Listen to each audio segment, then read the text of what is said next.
Syria is not a success. Egypt is not a success. Yemen is not a success. But we can't draw the conclusion yet. We wait and see what will be the outcome of all this struggle. But I think it's a partial success. Yeah. And it just seems like, these countries, especially in Libya, where there was a coalition of Western allies fighting to relieve Libya of Muammar Gaddafi's hold, he being the dictator then. You think they bear some responsibility for what's happening now in each of these countries? Yeah, you see, it is easier to win the war than to win the peace. Like I said, the Western countries were more interested in removing Gaddafi from the scene without assisting to put structure in ground, at least for a democratic government to be established that will be able to strengthen institutions of governance in Libya. And so after overthrowing Gaddafi, they thought the job had been accomplished. It's the same mistake that George Bush made regarding Iraq, when in 2003 he said mission accomplished because they were able to overthrow Saddam Hussein then. But of course, we knew that that was not the end of the story. And even after that, Iraq went into a state of civil war. And even as we are speaking now, Iraq is still not completely out of the woods. So I think Western countries are to blame for instigating some of these issues and actually using their military power to overthrow the governments in power, whether they were democratically elected or they were dictators, but not following through by helping to strengthen institutions of governance that will be able to take over from there. And that is the situation we have found in Libya.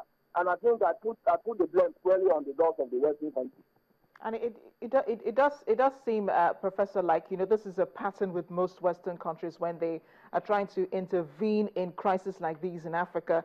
They're coming, they do the work, but they don't stay behind to really rebuild these countries. Most of these rebels who fought during Muammar Gaddafi's time, I'm concentrating on Libya now, most of these rebels were given weapons by these Western countries. They were helped, they were supplied weapons to fight against Muammar Gaddafi. Now, at the end of the war, most of them still went back with these weapons, and this obviously trickles down to the rest of Africa and supposedly what's going on in northern Nigeria with Boko Haram. Am I correct? That's true. That's correct. It's not only in Nigeria, even in Sudan. You understand that it took about 30 years for South Sudan to fight the Khartoum government and eventually gain independence a few years ago. But of course, it was easier to support the independence and the struggle for independence in South Sudan. But at the end of the day, the Southern Sudanese have been left alone to fight themselves. And the same people who were fighting the dictatorship in Khartoum to liberate themselves and get independence, 2 years after independence, South Sudan is now embroiled in a civil war.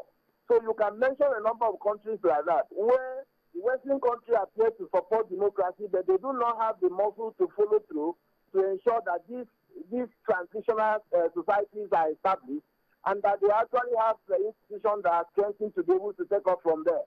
You can mention Nigeria, you can mention Democratic Republic of Congo, you could mention Sudan and several other places. The story is the same.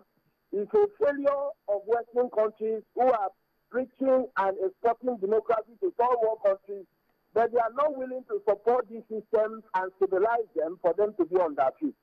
And if we want to practice democracy, then the West must be willing to pay the price that will be required to enable democracy to gain root in third world countries, including African countries.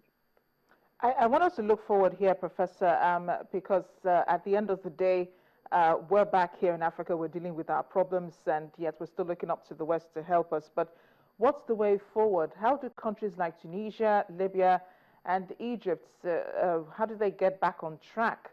These are countries that were never probably used to democracy before. Would that be the best form of government for them? Do they continue with the transitional governments today? I don't know. What are your suggestions? My suggestion is that if the civil society organizations are better organized, including labor unions, they might be able to help in strengthening the democratic institutions if the West themselves are not prepared to do so. But the experience you also find in a number of African countries is that civil society organizations themselves are divided, labor organizations are divided, and so in the midst of that division, you now find opportunities for militant groups and terrorists to come in and fill the vacuum.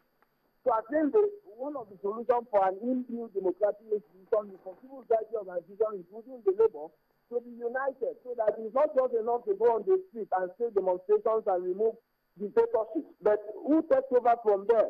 How do we ensure that the institutions of governance, security agencies, the police, and the judiciary are strengthened and maintained in a way that they serve the people and not the government in power? That was the experience in Egypt. When they overthrew the Mubarak, the civil society was not properly organized. So there was a vacuum, and it was that vacuum that the militants seized the opportunity, and as they are speaking now, the military has come back to power because they have removed the democratically elected government. Professor Ndombana, I really have to thank you so much for joining us on The World today. Really appreciate your thoughts and, of course, your suggestions for countries impacted by the Arab Spring. Thank you for joining us. It's a pleasure. Professor Nsongura Ndombana is a professor of international law. He's also a professor of international affairs with the Babcock University outside of Lagos. We'll take a break now. When we come back, elections coming up in Côte d'Ivoire as well as in Nigeria. What are you saying online? Please join us again.